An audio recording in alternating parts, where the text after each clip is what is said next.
Hello friends, welcome back to my YouTube channel Baksa by C.R.P.F. আজি অন্য এটা video লৈ আপোনালোকক পুনৰবাৰ স্বাগতম জনাই মোৰ ভিডিওটো আৰম্ভ কৰিবলৈ ওলাইছো মোৰ ভিডিওটো যদি ভাল লাগে like share subscribe and comment কৰি দিব আহকচোন আমি ভিডিওটো আৰম্ভ কৰো এইটো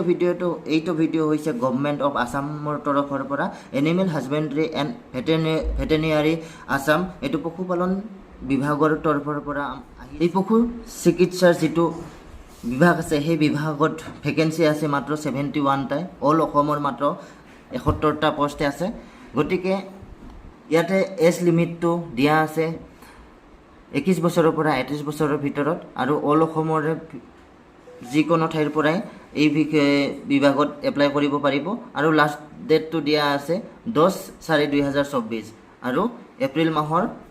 10 তাৰিখলৈকে এটো এপ্লাই কৰিব পাৰিব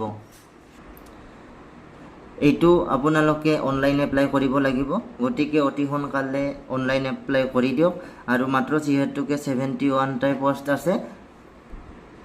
এই এক্সামৰ থ্ৰুতে ৰিক্ৰুটমেন্ট আৰু ইয়াৰ ওয়েবসাইটটো হৈছে এইটো আন্ডাৰলাইন কৰি দিছো গটিকে এই ওয়েবসাইটত যাই কিনে আপোনালোকে ফিল আপ কৰিব পাৰিব এইটো আপোনালোকে আজিৰ পৰা এপ্লাই কৰিব পাৰিব গটিকে অতি সোনকালে এপ্লাই কৰি দিয়া ভাল আৰু কোৱালিফিকেশন যেটো ইয়াতে আছে যিসকল ক্যান্ডিডেটছে ভেটেৰিনাৰী ক্যান্ডিডেটছে ইয়াতে